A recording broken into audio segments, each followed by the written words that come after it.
एक बंदा गरीब होने के बाद भी और ईमानदारी और उसके सैक्रिफाइस को दिखाया गया है। तो उसमें जो सबसे ज़्यादा सुर्खियाँ बटोर रहा है वो एक कैरेक्टर है उस लड़की का, जो वो विक्रांत मैसी के साथ जो लीड रोल पे हीरोइन है, उसका सबसे माने उस लड़की के कैरेक्टर का सबसे ज़्यादा जो है हौवा बना हुआ है। हौवा पता है क्यों बना हुआ है? इसके पीछे एक दिक्कत है। दिक्कत ये है कि सोसाइटी हमेशा उन चीज़ों के बारे में हौवा बनाती है जो बहुत कम मात्रा में होती हैं। कभी ज़्यादा जो चीज़ ज़्यादा मात्रा में सोसाइटी में पाई जाती है या जिनका सेक्रीफाइस फिक्स है, उनके लिए कोई हौवा नहीं है। जैसे कि उसकी माँ का सेक्रीफाइस, उसकी माँ बहुत सेक्रीफाइस कर रही है। घर में बाप केस लड़ रहा है और दूसरा बेटे का ऑटो जब्त हो जाता है, जुगाड़ जब्त हो जाता है, ऐसी चीज़ें हैं। दादी है वो पेंशन के पैसा देने के लिए तैयार नहीं है, जो पढ़ने लिखने में अच्छा होता है। तो जो उसने किया है उसके उस कैरेक्टर के लिए भी सोसाइटी को उतना भौकाल बनाना चाहिए या उतनी तारीफ़ करना चाहिए सोसाइटी को, पर सोसाइटी ने नहीं किया। और तीसरे नंबर पे आते हैं गौरी भैया। गौरी भैया वाले जैसे दोस्त हर दो कैरेक्टर या चार लड़के हैं वो देख रहे हैं लड़की का कंट्रीब्यूट। लड़की ने कंट्रीब्यूशन दिया है, लड़की ने योगदान दिया है उसकी ज़िंदगी में उसके सफल होने पर। बस इसका ये कतई मतलब नहीं है कि आप लूज़र हो जाओ। आपको ये कतई नहीं सीखना उस फिल्म से कि आप लूज़र हो जाएंगे तब भी आपके साथ लड़की रहेगी, क्योंकि उसमें एक बहुत सोच में सी घटना और दिखाई गई है। जो दोस्त उसको वहाँ से दिल्ली लाता है और दिल्ली लाता है कुछ टाइम बाद उसकी एक गर्लफ्रेंड बनती है। और गर्लफ्रेंड होती क्या है, वो गर्लफ्रेंड उसको छोड़ जाती है जब उसका कहीं सिलेक्शन हो जाता है और इसके सारे अटैम्प्ट एंड हो जाते हैं। तो लास्ट अटैम्प्ट से पहले ही शायद उसको छोड़ के चली जाती है।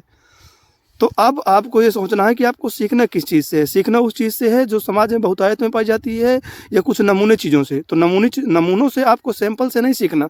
वो लड़की और वो कैरेक्टर एक सैंपल मात्र है। सोसाइटी में ऐसे लोग पाए जाते हैं, लेकिन ऐसे लोग भर भर के सोसाइटी में पाए जाते हैं जो फेलियर और लूजर्स को छोड़ के चले जाते हैं। ठीक है, तो कतई इस चीज़ से सीख नहीं लेना है कि एक लूज़र को एक लड़की फॉलो करेगी, उसके पीछे आएगी और उसको सपोर्ट करेगी। ये 99.99 नहीं होता। हाँ, लेकिन जो उसके दोस्त के साथ जो घटना घटी है, जिसको उसकी गर्लफ्रेंड छोड़ के चली गई है, वो 100 में 99.99 होना है। वो फिर सेक्रीफाइस आता है उसकी दादी का। तो क्या दादी का अपने नाती को या पोते को पैसा दे देना अधिकार है? हाँ, उसकी ड्यूटी है, वो पैसा दे रही है उसको, अच्छी बात है। बट उसके लिए उसका कैरेक्टर भी थोड़ा काबिल तारीफ़ है।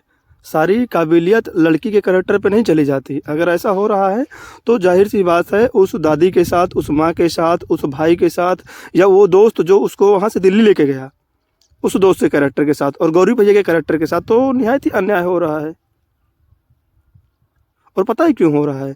क्योंकि ये समाज में बहुत ज़्यादा पाई जाती हैं और समाज को जो स्टेबल किए हुए हैं यही चीज़ें स्टेबल किए हुए हैं। समाज में स्टेबिलिटी है वो इन्हीं चीज़ों की वजह से है, ना कि एक लड़की की वजह से जो एक फेलियर को सपोर्ट करने के लिए उसके साथ ज़िंदगी बिताने के लिए तैयार है। समाज इस चीज़ पर टिका हुआ नहीं है। आप इस मुगालसे में मत रहिए। समाज टिका हुआ है गौरी भैया की वजह से, उसकी दोस्त की वजह से, उसकी माँ की वजह से, उसके उस भाई की वजह से जो उसको घर से निकलते टाइम बोलता है कि भाई मन लगा के पढ़ना, पैसा भेजता रहूँगा मैं, जो कि उसके पास कुछ भी पैसे नहीं हैं।